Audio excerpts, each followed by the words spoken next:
getting it, fellas. Look here.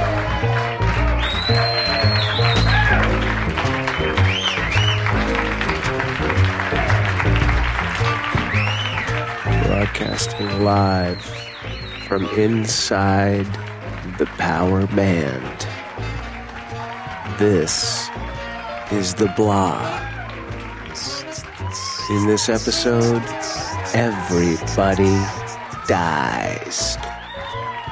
I'm your host, the Wolverine, along with my super cool cat friends, Jar fucking Higo. Hey, you know what? I'm feeling pretty good today for some reason. Right on, baby. You don't need to know that. All right, then. And C-Lab forever. Yo, cats. Welcome to the podcast, folks. This week, we're talking about the super groovy... What year did this movie come out? 2009. 2009 indie science fiction classic, Moon, starring one of our favorite actors here on the show, starring friend of the show, Sam Rockwell, and not friend of the show, Kevin Spacey. And Queen Maeve. And wait, what? That was Queen Maeve? Sam Rockwell's wife was Queen Maeve. Oh my God, dude, that is such a sweet Everybody Kev's nugget that I should have gotten, so that's a death for me. Oh,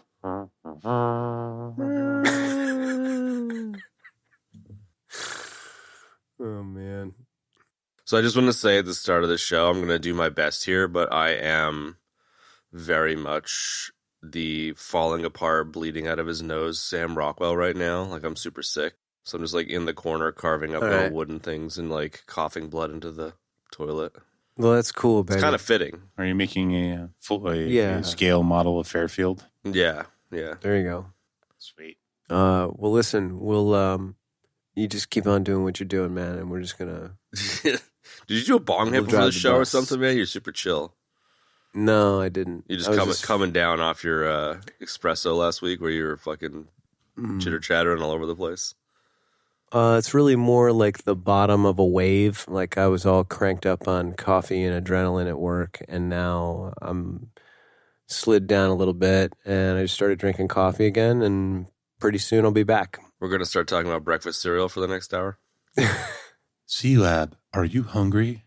Would you like to talk about your illness? It might make you feel better. Yeah, there you go. I was kind of feeling like some Gertie there in the beginning, and then it just turned into something else. I like it. Anyway, Moon, folks. Moon. She's a good one. Yeah, this is a really good movie. Let's hear about some high level. Whose pick was this? Chad, why don't you talk about this first, since you're dying, so we need to get it out quick. Before I die? I don't know, maybe. I remember seeing this back when it came out. My recollection is there wasn't much indie sci-fi shit going on at the time. There was a little bit, obviously, here and there, but this is like kind of the calm before the storm with the Marvel Cinematic Universe. This is like just after Iron Man, I believe, and the first Hulk movie.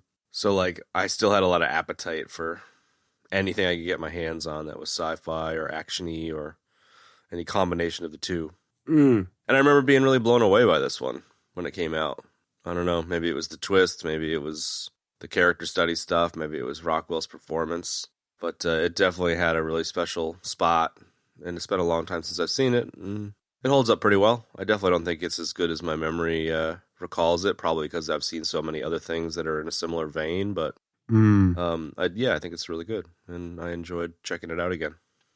Well, that was a very righteous high level, brother. Yes. Now we're gonna slide it over the jar. Here you go. See what he says. Terrific. So yeah, I will directly vibe on that. I think this movie is all about two words. It's Sam Rockwell, and it's Sam Rockwell. Boom. It's just Sam Rockwell, man. You know, the thing about twist movies is once the jig is up, it's over. You know it's coming. And I kind of hate that. Like, I'm not, the more twist movies that there are out there where there's like there's a twist, they're just not as watchable. But this one is because it is a it is just like a showcase for Sam Rockwell's talent. You know, Yeah. he's basically the only actor in it, outside of, you know, Kevin Spacey showing up for a day to record some lines for Gertie, which is great. I don't want to take anything away from that, but I mean, Sam Rockwell is playing himself and himself, or he's playing Sam Bell. Sorry. Pretty close. Pretty damn close to Sam Rockwell. Yeah. And he's like Zen. I've been around for a few years and I'm like dealing with my shit, pulling it together. And I'm much less aggro, Sam Rockwell. And then, I'm sorry, Sam Bell. I keep getting the two confused. It's okay, bro. And then he's freshly minted Sam Bell, who's, you know, still got all of the persnickety proclivities that a Sam Bell would have. There you go, folks. Super fiery. Persnickety proclivities. Sounds like a sweet band name. Jarhigo, ladies and gentlemen. Totally. That should be our band name. Persnickety proclivities. Persnickety proclivities. You heard it here first. I don't know what kind of a band that is. It could be like Steely Dan, or it could be like, I don't know, black metal or something. I'm not really sure which. But maybe the music should be like Steely Dan and yacht rock, but we should dress like just really dark metal. It should totally have death metal vocals. Death metal vocals over some sweet yacht rock sounds. Over some sweet, smooth, yeah, sweet, smooth sounds. It's like being on a sailboat when the Kraken attacks. There you go. Oh, I'm dying. Wow. Oh, my God. Kev, put a bow on this high web for us, will you? Well, there you have it, folks. Persnickety proclivities right here on the home of smooth, right here at 97.8 KEBD. KEBD. Okay. My high level is this is a very groovy movie, man. That's it. Cool. Glad you liked it. Yeah, just to expound on that a little bit, this is this movie was a recommendation from my friend Ben Higo. Oh, you mean old Ben Higo?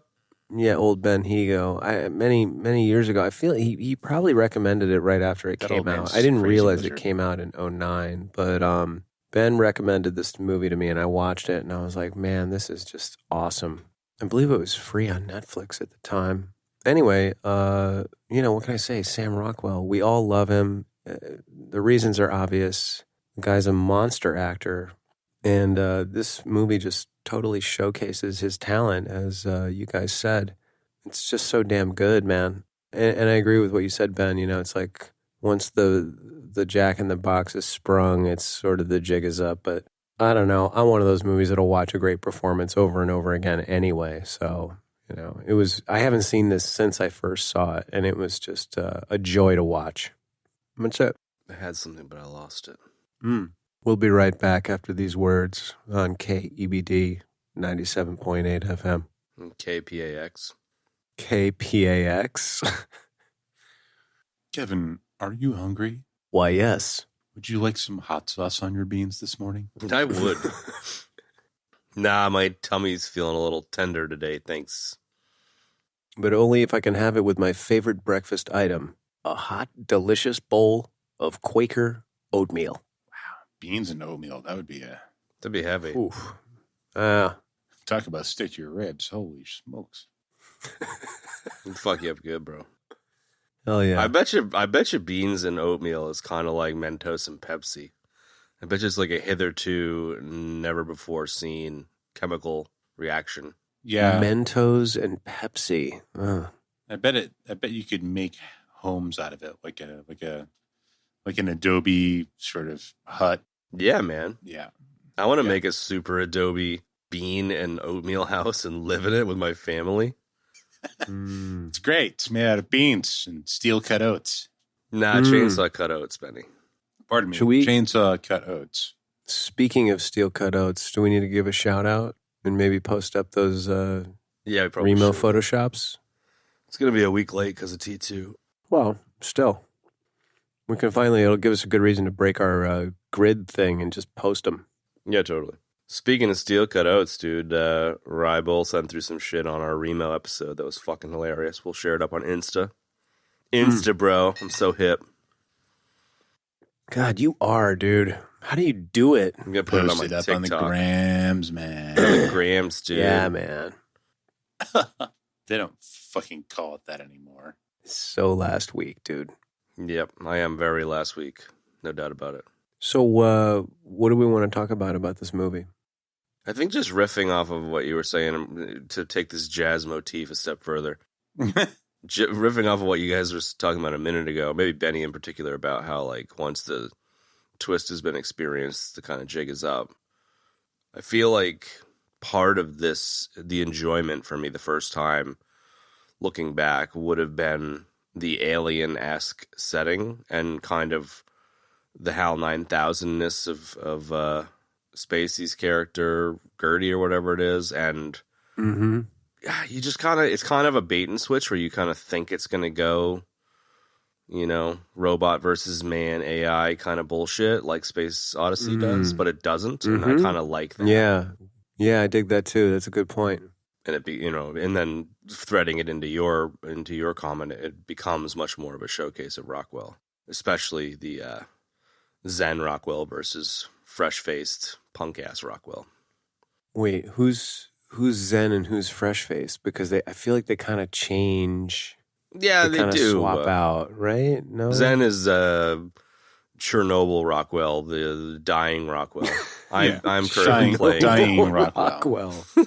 And then we got, you know, Top Gun Rockwell is the other one.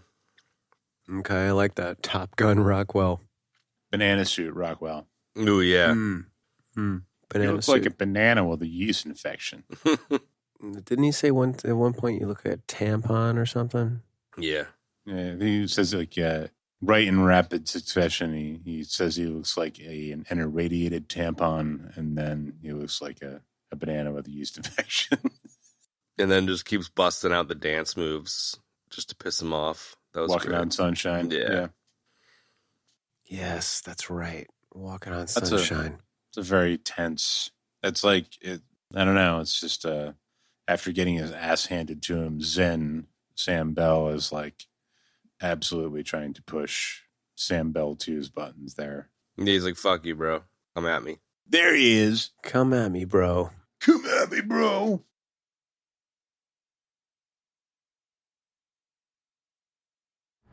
Searching for long-range comms.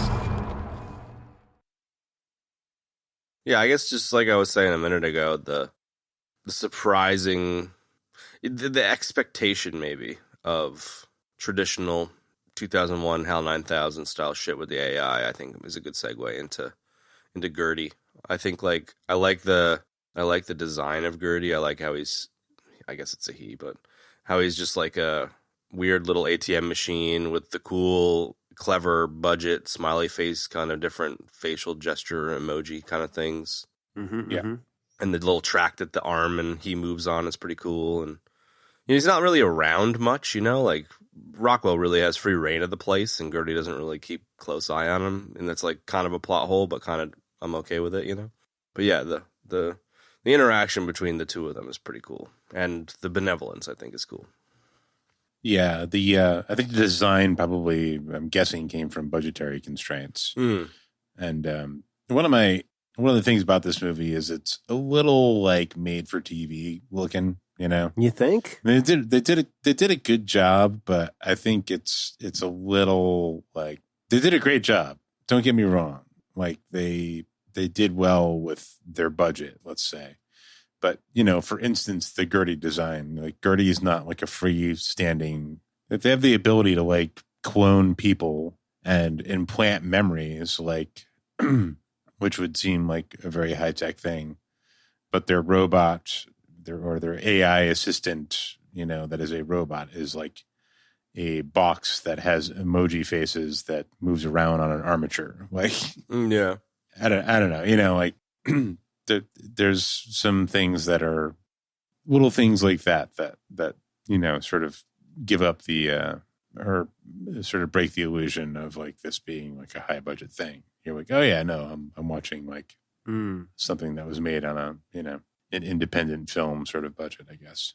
Okay. I don't even know what the budget was, but $5 million. all right, well, It's pretty low. They do with that then. Well, I mean, not segueing into that for a second. I agree with you, Ben. I think there are little things like that kind of give up the budgety budge quality of it, but I don't know. They're somehow easy to overlook. Like it's been long enough since I've seen this that I was almost seeing it fresh again. You know what I mean? Like I knew what happened. I knew about the clone. I remembered the whole thing about the clones and all that stuff, but a lot of the details of it I didn't remember at all. So it was I was able to overlook that, you know, and maybe that's just because of Rockwell's performance. But like the sets are really, really good. And again, not going to go there just a second, but the I don't know, the little emoji face thing was definitely weird.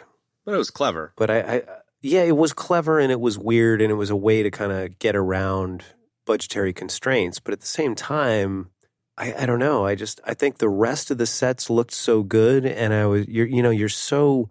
Oh, this sounds so stupid, but I'm going to say it anyway. You're so captivated by Rockwell's performance that it's easy to forgive other things that are going on because he's just so damn good. You know? No, I absolutely agree. I would say that effects are not the focus of this film. It's a sci-fi and setting more than it is a movie about technology, although it pivots on all of those things, but it's really more of a philosophical, psychological, kind of drama, I guess. And Sam Rockwell is right at the center of all that. He's no doubt. Yeah, absolutely. So, everything is sort of window dressing, but if you really look at it, in my opinion, it just looks a little cheap. That's all. Yeah, no doubt. Not horrible, no doubt. not egregious, not bad, Yeah. but just a little cheap. I hadn't really thought about it till you just mentioned it, but thinking about it while you guys were, providing your viewpoints, I kind of want to defend it a little bit in the sense that I kind of feel like it makes it clear how little of a shit this company gives about Sam the clone. Like, they just be like, just send the fucking ATM stupid robot with emojis because we don't need to actually take care of him. You know what I mean? Or like... The ATM. It's like they're being super cheap, you know? Yeah, that makes sense. That makes sense. Sure. I'll buy that for $1. But it's totally me making excuses, I guess. I guess the budget was tight enough where they borrowed a couple of pieces of like a UK... there's a show, Red Dwarf, that a lot of nerds would be familiar with, a really funny UK show. Yeah. And the scene when they find the secret room, I guess the secret room was a set from Red Dwarf. So like they were being quite frugal. But sure. I don't know. I kind of feel like it to be worked expected. I guess what I'm saying is I didn't get that vibe, even though I see the validity of the statement. Yeah, well, I mean, we've got 3, I don't know, different takes on it, which I like. Yeah, there's not a lot of negative things I can say about this movie, and that stuff might be like about it, really. Besides the fact that, the jig is up thing, like the twist. Like once you've seen it, then you don't get that first time thing any consecutive time that you watch it. But right. With that being said, one thing that is cool, I think, is that Gertie, despite looking like an ATM machine on armature with emoji faces, turns the like AI trope on its head. Yeah. And, although he seems to have like limited sort of abilities and functionality, sort of gets it right, like with morality, like for the most part. And sort of like, it doesn't happen immediately, but he pretty much just sort of like drops it. Like he just tells them what the fuck is going on, despite it probably being like not okay for him to do that as far as his programming goes. Yeah, I don't know. Like I don't know how I don't know how I feel about that because I feel like he's kind of the opposite of Hal, and it's like you think that he's kind of totally robotic at times in the beginning, and then you think like he's sort of evil, but ultimately his like prime directive is keeping Sam safe. Or helping him. Or helping him, sure. And then when that comes to the forefront, when Sam brings that up, it's like there's a palpable shift there. You know what I mean? Mm-hmm. And he becomes all about helping him out, you know? So I like the way that was presented. You know what I mean? Because it wasn't like, oh, you got to reprogram him, or, oh, you got to do this, or, you know what I mean? It was, I don't know if what I'm saying is making any sense, but. Yeah. You could make the argument, or, you know, hypothetically, a person could make the argument that Gertie doesn't really give a shit what he tells Sam because the cleanup crew's going to come and blast them anyways. But, you know, that kind of falls apart when Gertie helps Top Gun Sam jump into that capsule and head back to Earth. Like, if that didn't happen, I think it would be pretty solid that Gertie's done this enough times to know that it doesn't really matter what you say because the company will come and mop things up. But I like that Gertie helps Top Gun Sam escape because it kind of really makes it clear that Gertie and the Sams are human enough, you know? Like, I think there's, like, one line where Sam's about to say goodbye to Gertie, and he's like, we're people. And I think he's referring just to the Sams, but I kind of read it as, like, all three of us, you know, including Gertie. And I kind of liked that idea, too. You know, that the main characters in this movie are not, you know, normal humanity, but they show humanity. You know, they show signs of humanity. No, I get what you're saying. It's like the AI being more human than the humans. Yeah, you know what I mean? Yeah. Or the non-human entities, which really encompasses Gertie and the clones being more human than the actual humans that they're working for. You know, it's not. There's nothing really new about that, but it's definitely presented in a really cool way. Yeah, you know. Yeah, I mean, we saw it. Well, you haven't seen it yet, but we saw it recently with like Ex Machina, or there's any number of movies that cover this ground. Yes. I mean, fucking Blade Runner, for Christ's sake, but... For Christ's sake. For Christ's sakes, Chief. I found myself thinking about how many times, like how many Sam Bells there had been up to that point, and like, you know, what and if like Gertie had squashed any rebellions in the past, or, you know, or how many times he had been through, you know, he'd had to like recycle a Sam, like, you know, like I wonder like how that was weighing in on like what his decisions were on this particular occasion, or, you know, if anything had gone amiss before. It's like everything is hinging on the accident, you know, and hatching the new Sam Bell before the old one's actually dead. Like, I wonder if anything like that had happened before, or, you know, I don't know. I found myself thinking about that this time. It's definitely a Groundhog Day kind of thing there, for sure. In a way. No doubt. Definitely. I mean, we're presuming that this has been going on for something like 12 years because... Yeah, because the daughter. The daughter is like, you know, the Sam Bells think she's like 3 years old, and it turns out that she's like 15, I guess. Yeah, yeah. So, you know, we're presuming that this has been going on for 12 years, and I guess the Sam Bells don't last very long because they're like getting exposed to gigantic doses of radiation while they're out on the surface, and probably while they're in their habitat as well. But I don't know. Anyways, it's just I found myself drifting in that direction on this watch. Yeah, definitely. Ignoring the twists and all of that, and just sort of having a different journey with it. Yeah, definitely, man. Wow. Cool. I definitely kind of wish that it was a little bit more unclear, in the sense that, like, I think my first viewing, I didn't pay enough attention to pick up on the fact that it had only been like 4 or 5 Sam Bells. And I kind of wish it had been like 200 Sam Bells, you know? I kind of wish that like hallway with millions, or not millions, but the hallway with hundreds of clones was like they were halfway through them or something. I don't know why, but I think that would have been a bit more interesting. You just want all that human suffering. Yeah, man, I'm all about it. You know, whatever. They're just clones, bro. Fucking kill them. Just want all of it. Clones are people too. I don't know. I kind of just, I don't know if it would have even done much for the story. It might have just like added that layer of kind of, I don't know. It's kind of a horror movie in some ways. From the perspective of Sam the clone, it's kind of a horror movie, you know? Kind of, yeah. Okay, I can get on board with that, I guess.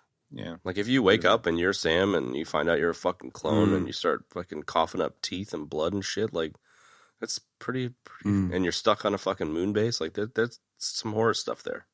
Yeah, that's pretty scary. You're right. Especially when you realize that your spaceship home is an incinerator. You know, you're just like this is fucking pretty heavy duty. And I kind of feel like if it was like you open up the logs and then you're number 256, you'd just be like, oh no. Like it'd have a little bit more, I don't know, hardcore gravity to it than if you're just number 5 or something. I don't know, man. I think if it was me, if there was 1 before it, I'd be like, holy fuck. Yeah, fair. Same. I mean, we exaggerate things for movies all the time, so I get it. Yeah. Mm-hmm. I did enjoy, like, it was a bit of a weird segue, but I did enjoy how when Chernobyl Sam kind of wakes up from the crash and sees Top Gun Sam there and doesn't really say anything because he's been having hallucinations, you know, and eventually he's just like, hey, Gertie, is there somebody here? You know, like it takes him a minute to be like, should I say anything? I kind of like that a little bit. Subtle, but cool. Yeah, subtle, but cool. Agreed. Let's talk about the, or do we want to, did anybody else have anything to add to that? No. What are some other, like, doppelganger movies where an actor plays 2 people of that time? Tom Hardy's done a bunch of them recently, but... Well, one of the best ones is definitely Multiplicity with Michael Keaton. Oh, fuck yeah, that's a great one. That is so good. I'm Steve. I like pizza. I'm going to watch that one again, dude. Two tucks in a fold. Tuck fold. It's the way they did that. It was quite good here.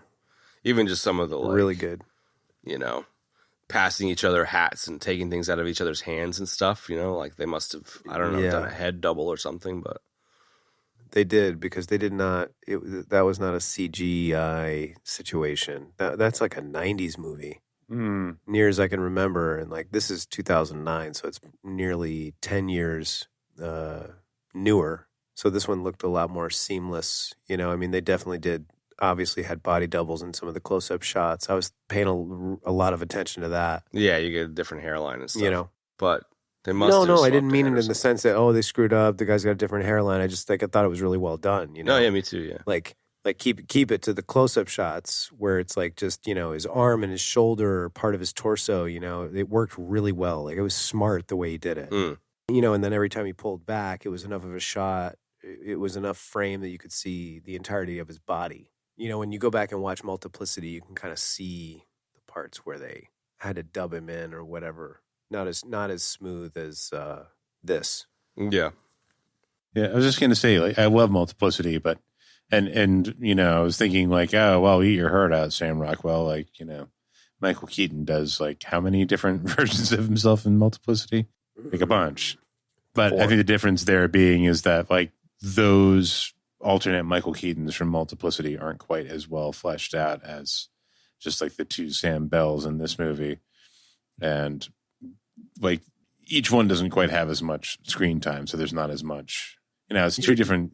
Yeah, it's almost more intense, even though it's fewer parts, right? Well, by default, because there's more clones, so you can't devote enough time. Kind of like I'm sort of playing to your point. You know what I mean? Yes, yeah, exactly. That's exactly what I'm saying. More intensity. I mean, if we're going to talk about really well done movies that one actor plays multiple roles on, we can't forget Double Impact, of course. Well. Dude, that goes without saying. I mean, come on. One of the better movies ever made. What's that movie? I'm kidding. I know what that movie was starring Jean-Claude Van Damme and Jean-Claude Van Damme. Mm-hmm. Or should I say Jean-Claude Van Damage. Jean-Claude Van Damme as Skippy and Lone Wolf. And Juliette Lewis's dad. Wonderful flick. Let's talk about wonderful. So glad you brought that up. Yeah, thanks for bringing the knowledge today. Reliving the nightmare. I mean, I know it's doubly relevant because it is another, you know, actor playing, you know, 2 parts in one movie, but it's also we've done it before. So and we had to suffer through it. So I just want to call back to the suffering. Suffer, we did. I was just really trying to forget it. Sorry about that, bud. Sorry. I feel like there's a whole bunch of clone movies like in this vein, but I cannot for the life of me think of a single one right now other than the 2 that we named. Well, I mean.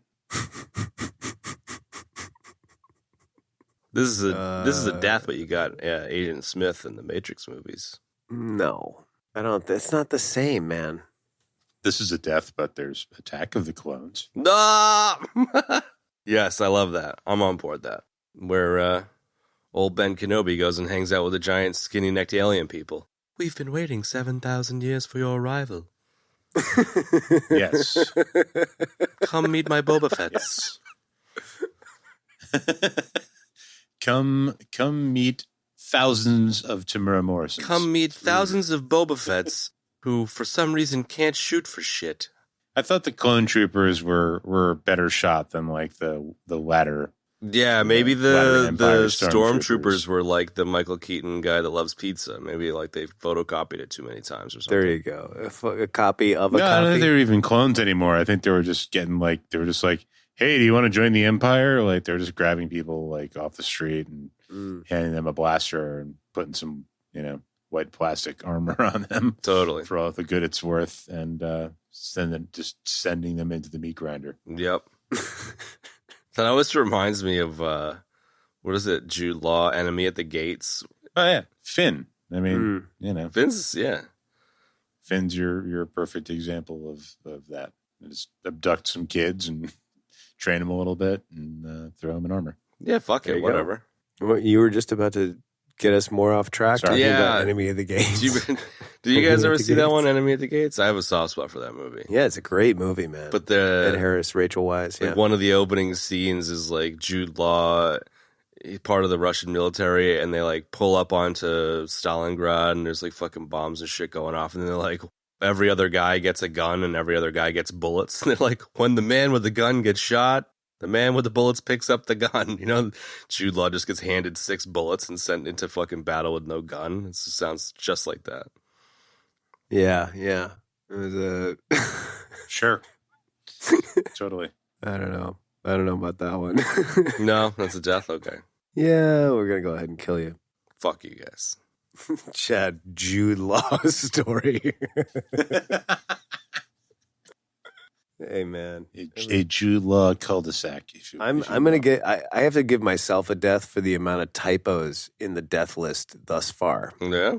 Jude Law is an EBD alumni and friend of the show. He is, as we did cover Gattaca in the past. So. Yes, we did. That's right. So just to let everybody in on the death list death of mine, I started off by, on every single movie we do, I write deaths dash and then the movie name. On this one, I wrote deaths dash moom instead of moon. Moom. 2009. And then Queen Maeve was fine, and then Agent Smith Clones was fine, and then for Benny's, I wrote Attack of the Clones instead of Clones. This is a comedy gold here, the last buddy. one. Yeah, I know, right? The last one was Cood Law instead of Jude Law. You're going to hell. I think I'm just going to start cutting myself and then quit, because this is possibly the most low-energy show we've ever done. I keep trying not to laugh because I can't. Not helping our situation. Yeah. Well, I mean, I think I'm normal energy level, and you guys are both like down below my normal energy level. So outside the power band, I cannot save the show. You're trying like hell. I think we're learning that it's just not happening. I can feel the caffeine coursing through my veins again. I'm like the Incredible Hulk. I'm about to get some energy. You're about to rip out of your purple. Do you want me to make you angry? What's that? Do I want you to make me? I'm already getting angry because I'm hot and sticky, and I hate kneeling on this floor. Worried about the prospect of peeing in a bucket over the next couple of days? Eating peanut butter and jelly sandwiches, or some gluten-friendly version of such? Yeah, something like that. Spoonsful of peanut butter and jelly. Spoonsful of peanut butter, followed by spoonsful of weird gluten-free versions of normal food. It's just peanut butter and jelly on. It's just peanut butter and jelly. On gluten-free bread. I kind of imagine you just kind of like smearing peanut butter on your hand and like trying to make a pocket that contains the jelly, Ugh. And then you kind of scoop it off and you make this little. Yeah, it's like one of those cream eggs, Cadbury cream eggs. It's just peanut butter with jelly inside of it. Infinitely more disgusting, yeah. With your hand warmth. I don't know. That's arguable. Cadbury With your cremates are hand warmth. pretty Yeah, disgusting. Benny's right. Those Cadbury eggs are like, I don't know. It's like 1 part cream, 20 parts sugar. 1 part cream, 20 parts bukkake. Dude, why did you go there, dude? Yeah, I'm not a fan of things that burst in my mouth. It's just not. Oh, come on. Ugh. It's fair. It's fair. Like that and the weird gum with the like liquid center. Yeah, I'm kind of on board with that, actually. The Gushers? Ugh. Yeah, those are weird, man. Gushers fruit snacks are pretty good, dude. Maybe we should just have like the second half of the show just be about like snack foods. Maybe we should just ignore Moon like we have been and just go directly to, Dunkaroos or Shark Bites or Shark Bites. Well, those sound so familiar. What are Shark Bites? Yeah, what are Shark Bites? I don't know. They're He just made it up. Stuff a friend of mine used to eat. They're like fruit snacks. They were fruit snacks. Yeah. What were it's like fruit roll up kind of stuff, but in like a little like gummy bear sort of shark shapes. Dude, I became a fruit snack connoisseur when I was hiking. I'll tell you what, like traveling the Eastern Seaboard, you come across some great fruit snacks. So I definitely appreciate a good fruit snack. I do not, sir. Next week on the podcast, Chad ranks all of the children's fruit snacks. I've got an algorithm. There you go. Next week's topic on the EBD podcast, fruit snacks. Speaking of algorithms, dude, we got to shout out Umberto's video, man. Fucking, he made that awesome game board review video channel that we'll link up to in the show notes. But he has an Umberto rhythm, an Umber rhythm, where he ranks the things based on the algorithm, which I thought was fucking great. I love it. It's fucking amazing. I love it. Yeah, it was really awesome. Yeah, it's resplendent with Arnold impersonations too. Yeah. We should do a mini-sode on it. All right, we can do that. It's better than what we are doing. Totally. I mean, I'm going to be honest. As I was watching this movie, I was like, "What the fuck are we going to talk about?" Yeah, I had a similar thought. It's not a lot that happens. It's sort of like We could talk about the Beetlejuice Village, like a one-act play. Well, look, I mean, there's still plenty to talk about. Betty brought up some great talking points before. We can cover those and just make this a shorty, and we can do Umberto's thing. It's fine. It's your birthday. Actually, I just reiterated what Chad said, but I do have a wild card angle, and that was how sad this fucking movie is. Yeah, like I forgot just how desperate and sad it is. It's pretty sad. It is sad, man. Like it hit me in the feels and made me depressed for a couple hours. Yeah, man. I just felt awful. Especially when he calls his daughter. Yeah, man. It's just Yeah. Fucking you got Sam 1 that's literally physically falling apart, and he's just bawling his eyes out, and I want to go home. Fuck, dude, that hit me in the feels hard. Yeah, no doubt. And I like that he kind of chose to not share the message with his daughter with Top Gun Sam just because he knew how much it would hurt him, Yeah. Yeah, I think what made it harder for me was the fact that you could hear Sam Bell Prime in the background. Mm-hmm. You know What's what I mean? that? Who's that? Who's asking about Mom? You very quickly realize that the whole thing is this weird sham. They've cloned him, and that's that. You know what I mean? And they've tricked these clones and manipulated them, and I don't know. It kind of makes their existence somewhat even more empty. Dude, it's a horror while movie. at the same time more. It's like cattle or something. Kind of, yeah, but at the same time, it makes it the opposite of that.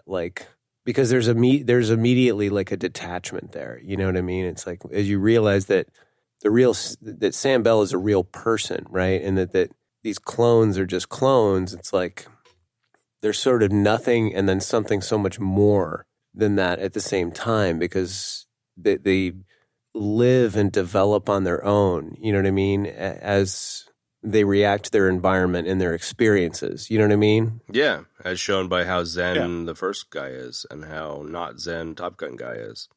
Yeah, exactly. You know what I mean? And how they're so focused on getting back to the daughter, and all of that sort of stuff is very. It's a super cool dynamic. It's also what a fucking monster Sam Prime is to, I guess I'm presuming that like he's made a fair bit of money off this, but like he has clones that have his memories. So they're like versions of him at a point in his life, I guess, like they're waking up with like his memories at a certain point in his life, and just like the amount of suffering that they're going through. And, this guy is completely sanguine with this. He's, apparently laughing all the way to the bank, but like, can you imagine, like, could you do that to yourself? Like, yeah. I kind of feel like I'm willing to give him a break just because, like, I could imagine a person agreeing to something like that and not understanding the ramifications and then not being part of the corporate fucking bullshit, not being part of the actual operations. So that not seeing it, but the exact same thing that you said is equally relevant for the dickheads in the boardroom, like even if you want to give Sam Prime a pass, the dickheads in the boardroom are like, hey man, just want to make sure you're okay, buddy, while they send a kill team out. Like, it's just like fucking serious monster stuff, no doubt. Well, yeah, but go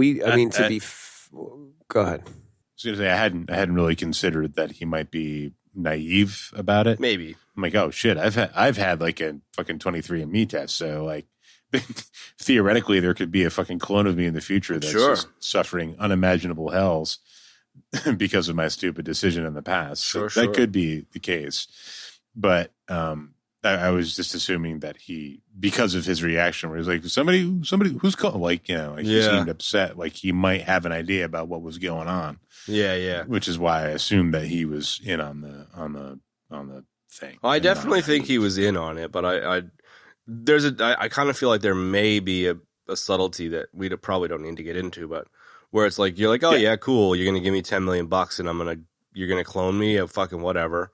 And just not having thought through what that meant, especially like you said with the memory implants and stuff. You'd have to be, I don't know, pretty naive to not think through it, but I'm sure there's a few people that would take $10 million and just like pretend like it never happened, as opposed to like really try to think it through. I don't know, man. I got to interject here and say that, we don't really know what the circumstances are, so anything is conjecture. Yeah. You know what I mean? Like, you guys are assuming that, he knew, or, this sort of thing, or... Well, Duncan Jones said that he took money and agreed to have his memories implanted in an interview, so...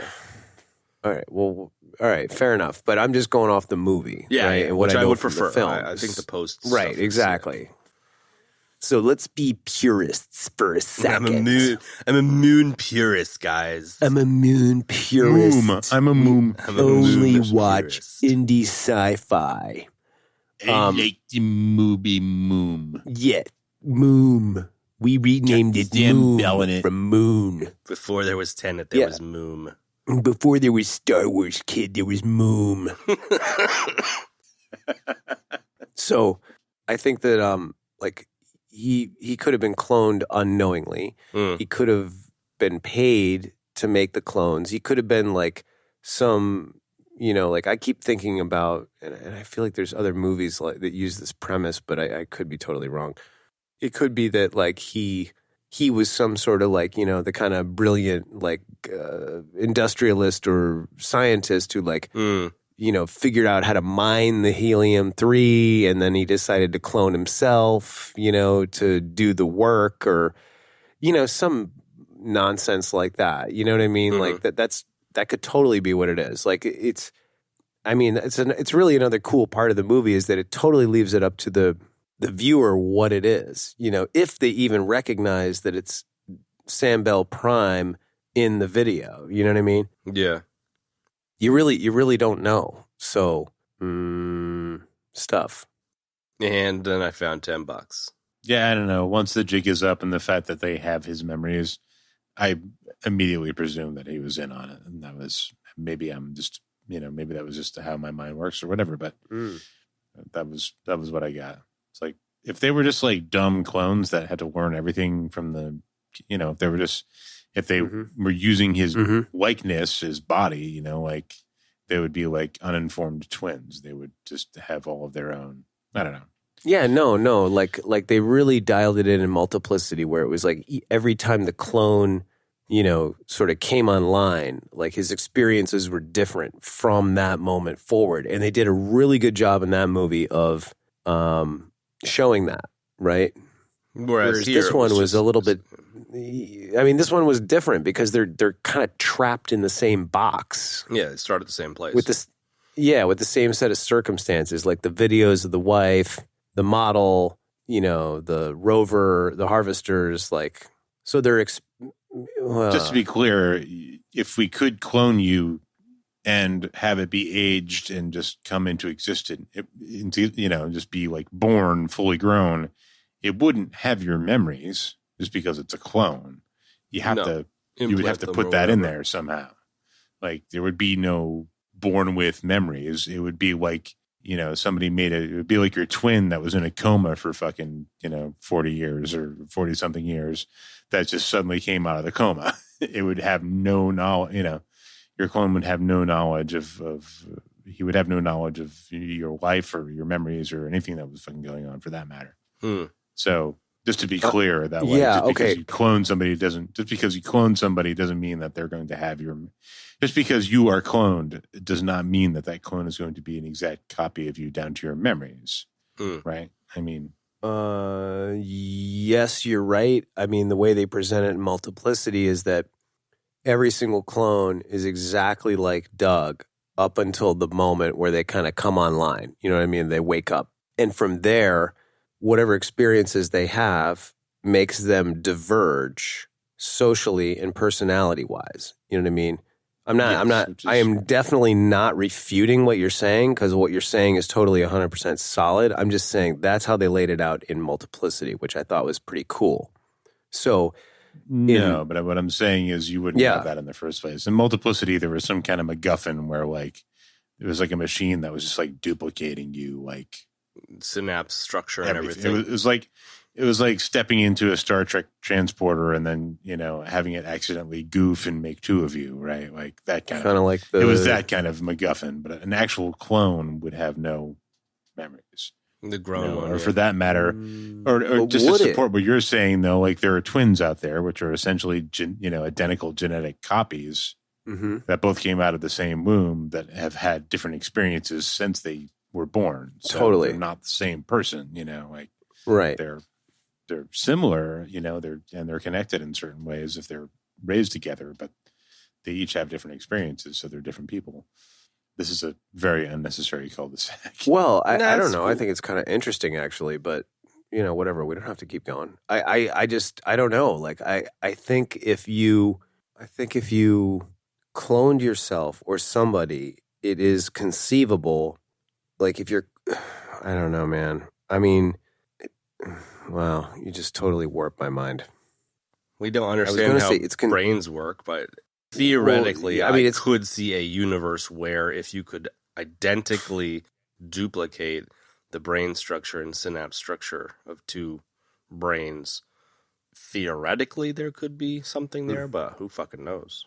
Are we all like cloning scientists? Well, I'm just saying, like, there's meat involved here, and there's electricity involved. Like, if the structure was identical, your personality is like software that is assembled out of a lot of different things that you learn and grow with and grow into. Like who you become is like really a lot of things that are exterior to you, right?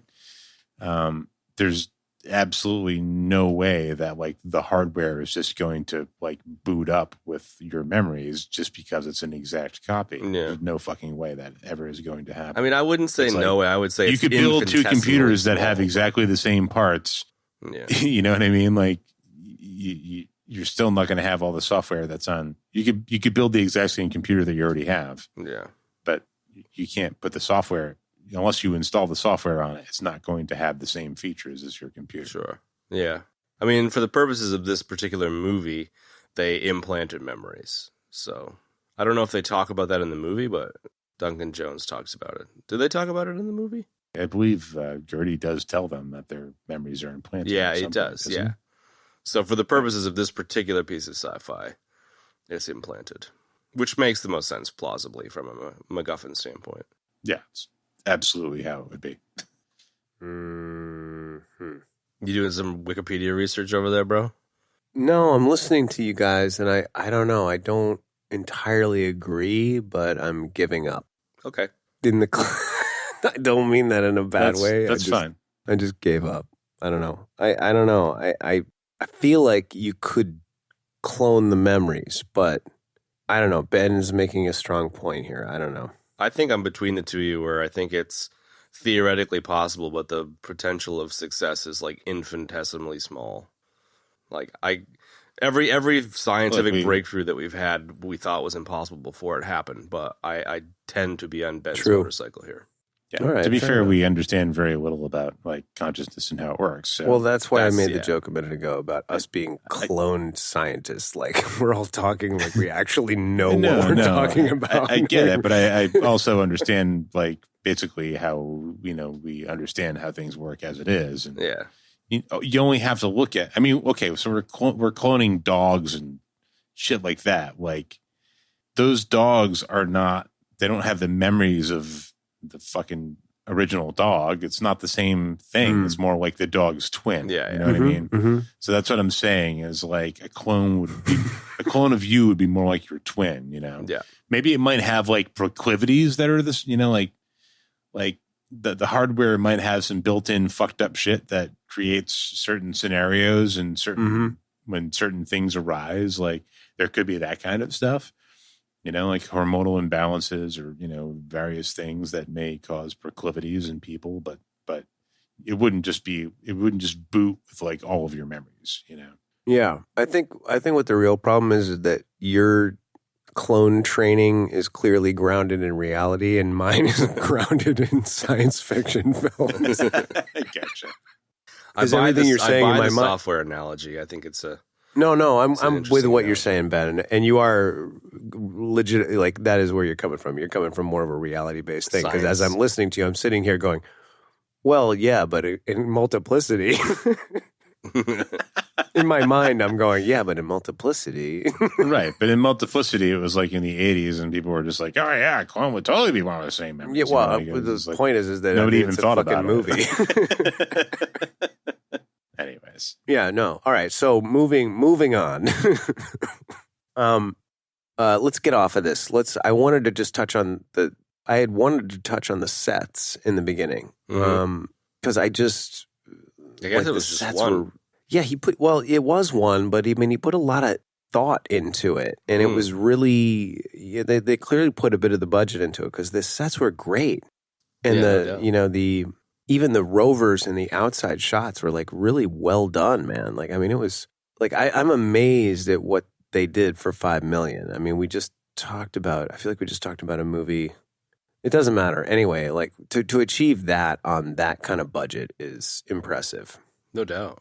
And I mean, quite honestly, man, like I know we did Prospect like way back when, and like it was definitely a huge favorite of all of ours. And it is a great movie.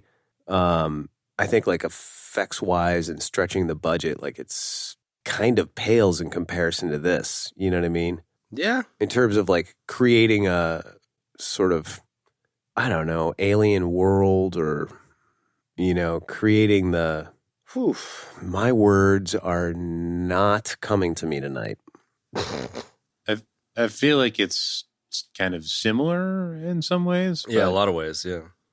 But I don't agree with you per se. But it's two different. I mean, all right. Prospect is like a little more far flung science fiction, whereas like this is more like, I mean, it's just we're just talking the moon here, Like yeah, true. Closer to home. It's harder. It's more simplistic, man, because it's just rock, right? I mean, we know the literal geography is stone and dust, as opposed to like, populating a world with like plant life and shit. You know what I mean? Like in Prospect. So you're right in that respect. You're absolutely right. It's kind of got the Martian vibe a bit too, like the harder side. Yeah, definitely. I just wanted to like, I don't know, acknowledge like how good I thought the sets were. Like I know that we kind of universally agree that Gertie was like a little low budge. No, I like ATM machine on a hanging pole. With sticky notes all over it. You know what I mean? But beyond that, like the rest of it was really good. Yeah. It was great. No, I think it's good. I just don't think it's stellar. I think it's there to support the what happens in the story, and it's perfect for that. Yeah. Yeah, the exterior stuff too.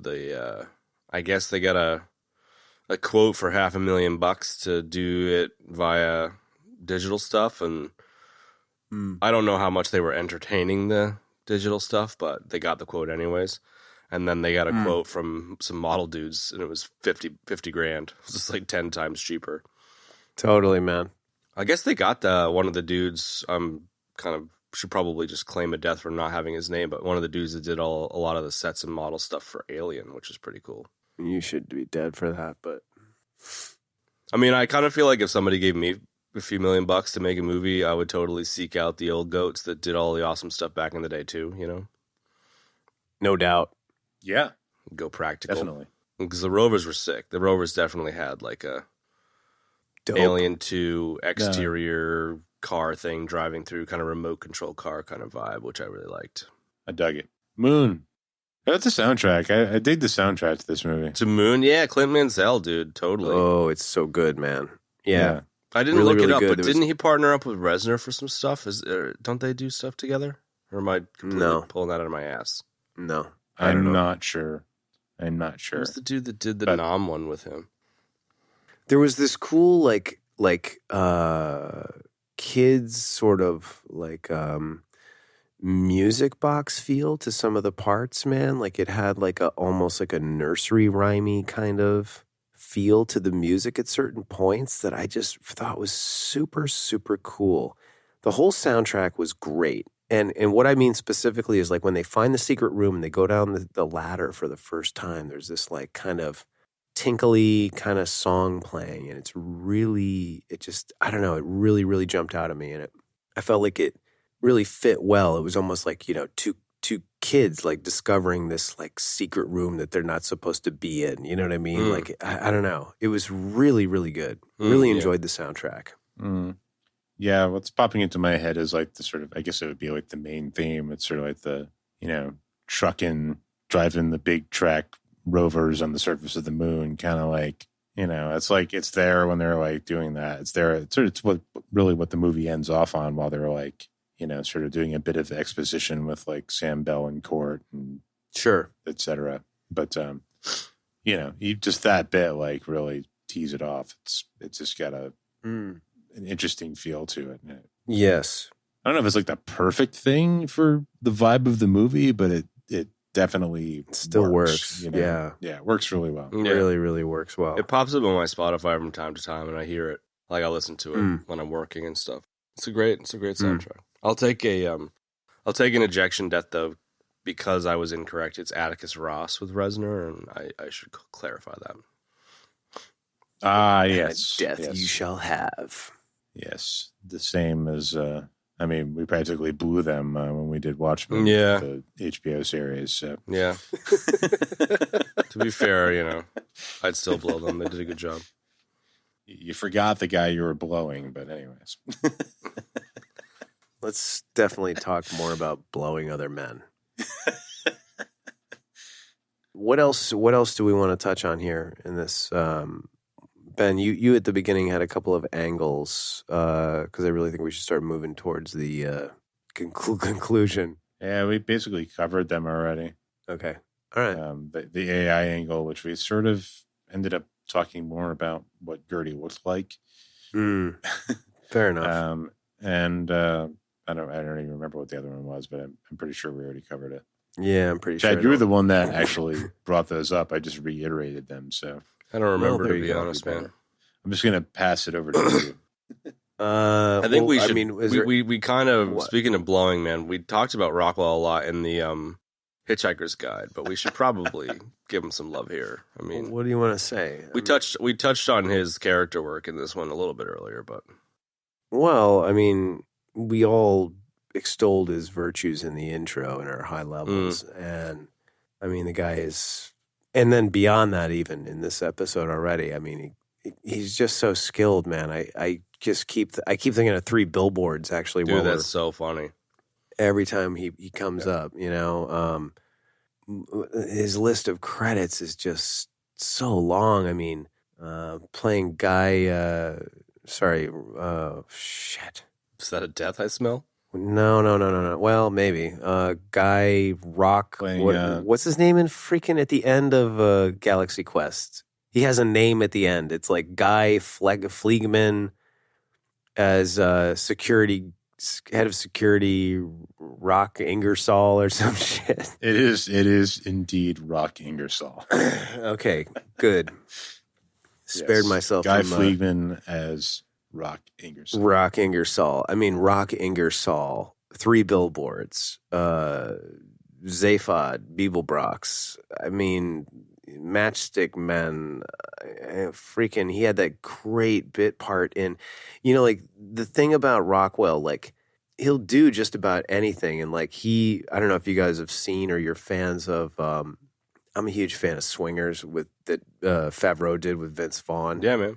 And then they did a sort of, not a sequel, but it's kind of a spiritual sequel because it was the two of them. It was an indie movie, and the movie was called Made. It really had nothing to do with the Swingers at all, but same spirit. But at the hotel that they stay at, Sam Rockwell is the sort of the concierge guy, and he keeps, he brings them the fish, and he's always checking on them, and it's such a small part, and he does such a great job with it, man. He just kind of melts into the skins of these various different characters that he plays. So, it really doesn't matter where you throw him. He always comes through with something really good. And it's, I think, about his focus, man. Like he's totally committed and to 110% focused on what he's doing. And it's maybe not like Gary Oldman level focus. And I think Gary Oldman kind of, sometimes it just goes, a little, Stansfeld on himself, really. But I get Rockwell, the impression that yeah, Gary Oldman is really inventing something, whereas, there's nothing wrong with this. I feel like Sam Rockwell brings a little bit of Sam Rockwell to. I could be completely wrong, but I feel like Sam Rockwell is kind of like he brings. I mean, it seems to me that he brings something of himself into each role, and that's totally fine. Because I don't know, Ben. I mean, I know exactly what you're saying, and I get what you're saying in a complimentary sense, and I want to say yes, but like when I just think about those roles I rattled off, like he's so ensconced and different. I mean, like how goofy he is as Zaphod Beeblebrox, and how just like angry and psychotic he is in 3 Billboards. You know what I mean? And then he playing the concierge bellboy guy in Maid, there's such different characters, man. I don't know. Do you guys think that Paul Rudd does that? Brings Paul Rudd to his characters? Yeah, I do. Because then maybe Paul it's Rudd. like a little bit in between, no, I definitely don't think buy Paul what Rudd. you're selling, Benny. I definitely think there's a sprinkling of Rockwell in a lot, maybe not all, but a lot of his characters. Well, like there's something there that you can run a thread through all those roles, and there's something very fucking Sam Rockwell about it. You know what I mean? I'm not saying he's being himself, but there's something that there's some kind of energy he brings to the table that is like just indelibly him, Yeah. And I don't like Gary Oldman is amazing, but it's like I feel like it's just a different style. You know what I mean? Yeah, I'm not saying one is better than the other. I'm just saying it's there's something very definable about Sam Rockwell in a role, and that's great because he's up there for me, man. He's up in my top 10. Yeah. Like I think he's amazing. He's great, man. He's just got great energy, and he always, like you said, he gives 110% to everything that he does, man. It shows, and every time I see him, I'm like, why the fuck is this guy not in more shit? And he's already in a ton of shit, so yeah, I don't know. That's how I feel about it. Yeah, dude. I don't know if you guys have seen Jojo Rabbit, but he was an awesome Nazi in that one. That came up when we did Galaxy Quest, I think. Yeah, no, I don't even know what that is. It's Taika Waititi's piss take on the Nazi era. It's really funny. Okay. And then Adam McKay did Vice, the Dick Cheney one with Christian Bale, and he plays George W. in that. was pretty. George pretty W. good, Bush yeah. is fucking great. Yeah. Ooh, Vice was so unbelievably good. Yeah, dude, Adam McKay stuff's great. That's a suitable amount of love. IMDb off a bunch of shit, but I'm not going to. Like, you know who he is. He's Sam Rockwell. Yeah, IMDb him your fucking self and watch some of his movies because he's great. that's it. It's a suitable amount of Sam Rockwell love. That's what I was looking for. Do you guys know they made a sequel to this movie? What? Yeah, dude. Don't no you don't. Don't. No. Just no you don't. No, No, you don't. I do. There is no sequel to this movie. There's a movie that takes place in the same universe as this movie. Yeah, that Sam Rockwell has a cameo in or some shit, doesn't he? Have you seen it? I haven't seen it. Mute? Yes, I have seen it. It's called Mute. It's got it's astutely, as you mentioned, Paul Rudd in it with a gigantic mustache. Fuck yeah. I'm on board.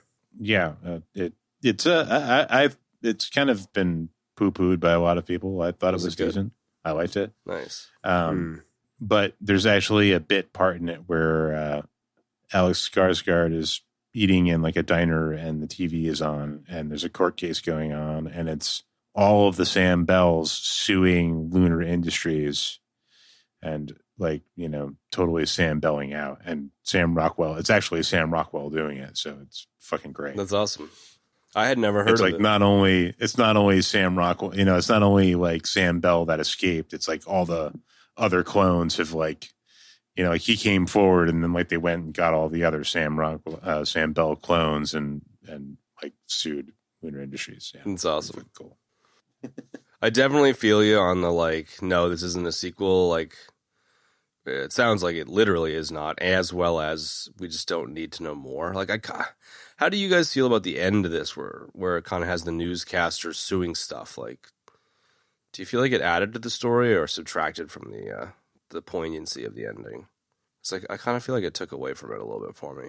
I'm ambivalent, to be honest. It didn't infuriate me, but I was also I didn't really need it. It's not necessary.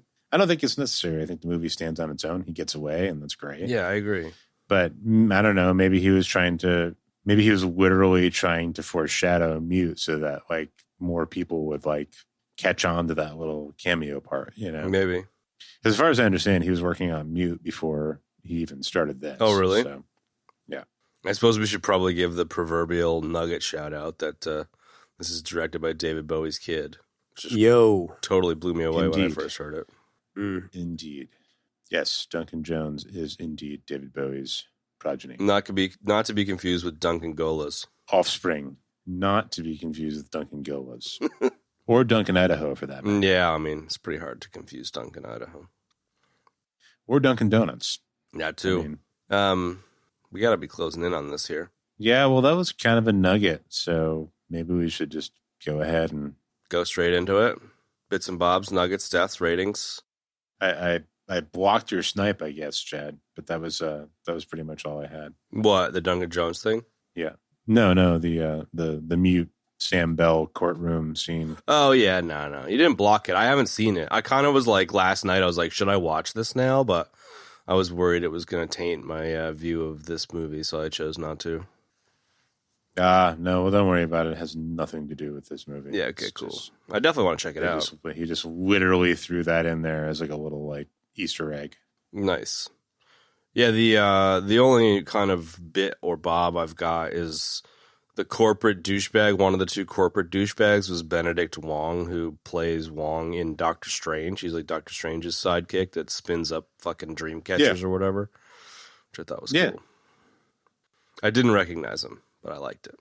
There's other people in this movie besides Sam Rockwell? Yeah, Queen Maeve, dude. Blew Kev's socks off. Yeah, I guess you're right. You still with us, Kev? Are you looking for nuggets? You on a nugget hunt? No. I'm not hunting for no damn nuggets. You dropped an early nugget, Benny, with the Spacey reading the lines in one day. Yeah, I had read that as well. That is a rare Benny nugget. Technically a nugget. Hey, man. Technically, that is a nugget. Yes. It does happen. All right, so what are we doing? Bits and bobs or nuggets or both? I think that's it for bits and bobs. I mean, I can't think of any other bits from the... Yeah, I don't really have any bits and bobs. I think the only other bit of Bob is I think they did a really good job with maybe it's like just the makeup of Sam. Just the visual difference between dying of radiation poisoning Sam and Top Gun Sam was just like it was acted totally differently, but it also like there was so much visual cueing that I thought that was really well handled. Yeah. Yes. I mentioned it earlier, but I I don't know why, but that yellow onesie, like puffy onesie thing that he has on in that one scene, like, and then like Sam Bell too, like blasting Walking on Sunshine and ignoring him. That was great. All of that. Just that scene for some reason really like it's like really tense, but it also cracks me up. Yeah. I can't really quite explain why. But yeah. Super funny, man. I love that scene too. So I'll leave it there. Yeah. It's good. There's one other one I picked up on that I'm pleased to say I picked up on by watching and not by reading IMDb was the plants in his little plant room. One of them was named Ridley and the other one was named Catherine, which I kind of thought as a cool shout out to Ridley Scott and Catherine Bigelow. Oh, that's cool. I dig it. Nuggets Jets ratings then? Nuggets it is. You got any? I don't know. Just talking about Sam Rockwell and his greatness. I didn't realize this, but he's one of 13 actors to win the Academy Award, the BAFTA, Critics' Choice, Golden Globe, and the SAG Award for the same performance, which is pretty cool. Wow. Did a pretty good job. I'm assuming it was for Billboards. It had to be because he got so much acclaim for that movie. I mean, that was a really good performance, to be fair. Duh. Yeah. So, okay. There you go. That's my nug. I have a kind of a Nuggety Bob? a navel-gazy nerd nug. It is kind of a nuggety Bob. Whatever. There's nothing wrong with that. Go ahead. Where, you know the scene where Sam finds out that the, like, capsule that he's supposed to take back to Earth is actually an incinerator, and there's, like, a video playing from some Dingleberry corporate doctor or whatever. Right. When he's down there before he finds the great work you've done, and how great it's going to be home, like all that shit. Yeah. Before he finds the secret room, after he sees that video kick in, the video says some word. It's like, I don't know, Korean, I guess, because the name of the station is has Korean characters next to it, and there's a subtlety to the word where the way the word is said, it means goodbye, but it means goodbye. I read that too. From the person. Like, it means goodbye. Like, if a person says it, it means goodbye, you're staying, but I'm going. And it's like this really subtle little nod there where it's the dude basically saying, like, you're fucked, bro. But it's, it's in another language. You don't pick up on it. So I thought that was kind of an interesting little lore nugget. Goodbye, but goodbye. You're staying, but I'm going. That's interesting. Yeah, it's like a subtle tense. It's like a tense in Korean or something. But whatever. I hope you get the point because it was a bit of a rambler. Yeah, no, I get it. That is interesting. You also brought up an early nugget, Chad, with the Red Dwarf set. Yeah, that was cool. Red Dwarf was hilarious, dude. Have you guys ever seen that? Yeah. No. Yep, I did watch it. They said this one's influenced by Outland with Sean Connery in it. I've never seen that. Have you guys ever seen that one? 1981, Outland? Oh, yeah. Is it good? Sure. Better than Zardoz? Yes. I think it's better than Zardoz. That is for sure. Wait, what's better than Zardoz? Outland with Connery. Outland what?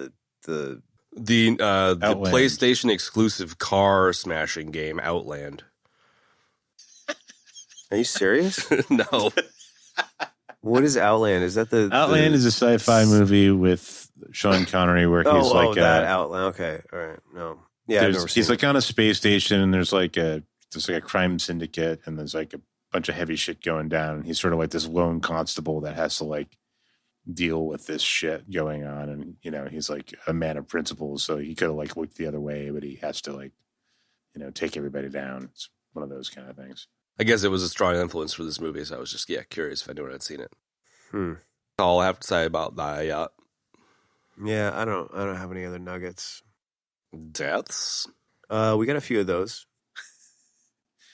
I think we should call this section Moom Deaths. Well, yeah, it is. It's going to be called Moom Deaths, definitely. So, See, I had the Queen Maeve death because I didn't realize that. Chad had the Agent Smith clones Matrix reference death. Then Ben had the Attack of the Clones Star Wars reference death. I love that. And then Chad had the Jude Law, which I wrote as Cood Law, which spawned the Death List spelling death for me. And then Chad not remembering the model dude from Alien. Chad also had an Atticus Ross. Yep, industry term. He had the Atticus Ross death. And then I suggested Bits and Bells instead of Bits and Bobs, and I should have just impaled myself on a pike for that one. That was so terrible. And that's it. And there's probably like a sprinkling of Idris Elba death going on, maybe. Yeah, that too. Maybe some awkward hetero dude blowing. Hey, man. Oh, my God. I was talking about like blowing in their ears. What were you talking about? Oh, my God. Okay, let's move on to ratings. Before I die of radiation poisoning. Yeah, before you die of radiation poisoning. As I said in, I think, The Professional, this movie's a 10, dude. It's just so good, you know? There's so little to criticize here. It's a brilliant film. It's definitely got some rewatchability, and it's Sam Rockwell, dude. You know, end of story. Right on. This was previously higher on the list, and I bumped it down a little bit for this one. Yeah, I don't know. I had it previously. I had it better than Gattaca, which I just don't think is accurate. But to call out to what we were talking about earlier, it ends up that I think it is just below Prospect. I think I like Prospect better, both of which are 5.9. Do you think that that's reasonable that Prospect is better? I think it is. There's something about Prospect that was fresh, and it doesn't have the curse of the twist. You know, like it's got a little more rewatchability, I think, and it's just different. I mean, it's not anything completely original. Prospect, it's you know, kind of a Western in space, I guess. You know, prospector movie in space, but there's something about how they put it together and the iconography and the world that they built there, the universe that those characters live in. That's like really, you know, interesting and unique. Whereas this is like possibly us in the future, you know, and it's, but I guess, I don't know. We're going to leave that there. Can I move on into my? Yeah, go for it. Do you have anything else to say? Or no, okay. just that I think they're rated the same for me, so I think they both have a similar enjoyability. But I agree with what you said for sure.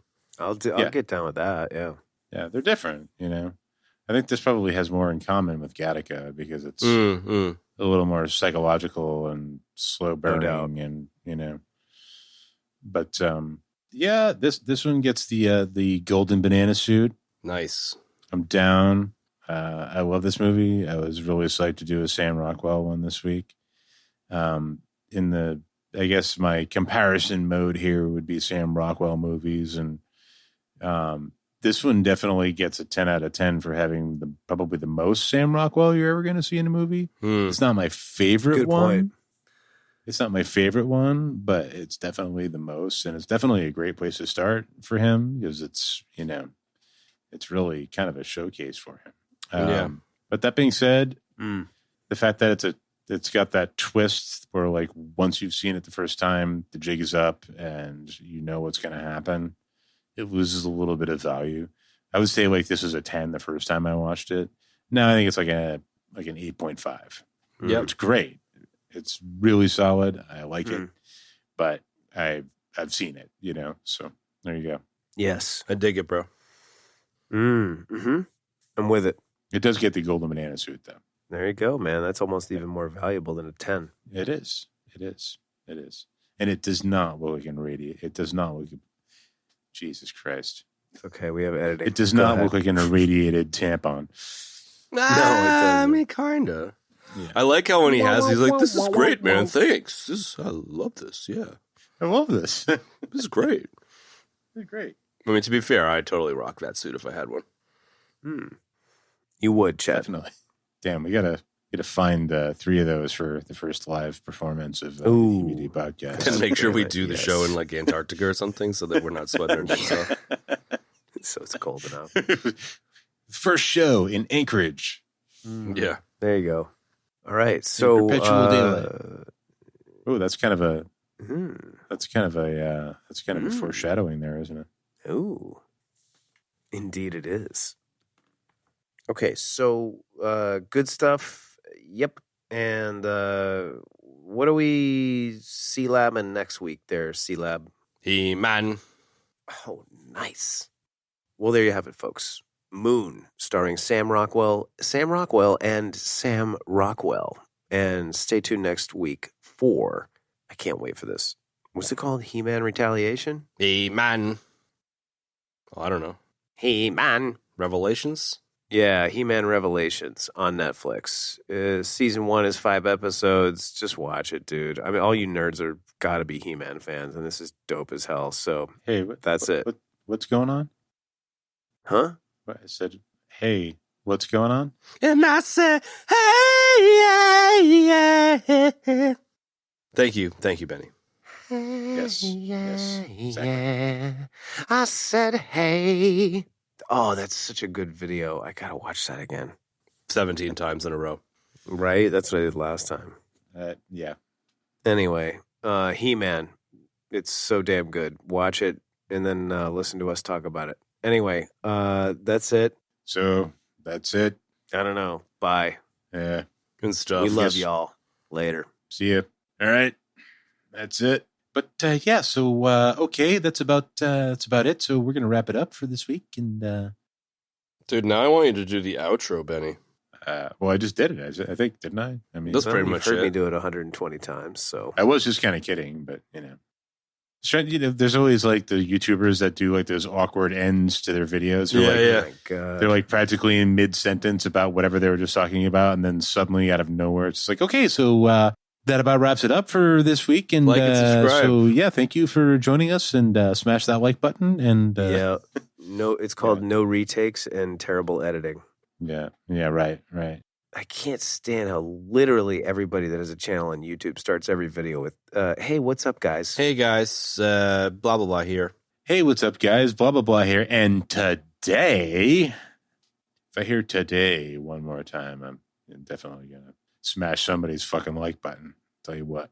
I'll smash your fucking like button, bro. I'm not going to smash any freaking like button. I'll smash your dumb face. You dummy. Oh, hey, I got a bit in a bob where impractically in the background on the shelf behind Sam Rockwell's bed, he has a set of nunchucks. Dude, nice. Ooh. You are aware the show is over. Yeah, I'm just, I just wanted to tell you about it. I love it, dude. Beautiful. You know what? For nunchucks, dude, I would break in the middle of the outro for that, bro. I'll resurrect the show. Totally. Sam Rockwell calls them nunchucks too. Oh, totally. No, he does, bro. And he knows they're really called Nunchucks. nunchucks, but he refuses to call them Totally, nunchucks. just like He calls us. them whatever. nunchucks. Exactly. I love it. I can't think of a better place to leave it than that, boys. Mm-hmm. I want him to come on the show just so we can Talk about nunchucks. No, it'd be funny as hell if he just hated the three of us the entire time. That would be awesome. Sure. And talk about nunchucks. He probably would. I mean, I hate the three of us the entire time, so we'd have a lot in common. Hey. Hey. Well, there you go. You will have a lot in common. And that's going to wrap up this week's episode, folks. You can find the show notes in your podcast app of choice or at our website, ebd.fm/episodes/121. Follow us on social media. We're everywhere. Everywhere you want to be, there we are. And we use the handle @EBD Podcast, so join in on the fun. If you'd like to support the show, folks, there's so many great ways to do it. You can send us a candygram, or you can support us on Patreon. Patreon.com/ I like money. EBD Podcast. You can also rate us and review us wherever you get your podcasts. Also, tell your friends to check out the show. We really appreciate it. We love all you guys that listen to the show, and tell all your friends. It means a lot to us. All your support means a lot to us. That's it. And that's Groovy Kev and Super Smooth Jarhigo and Sexy C-Lab, signing off for this radio hour of 97.8 FM KEBD. Don't forget to like and subscribe. Smash that like button. Don't forget to smash that like button.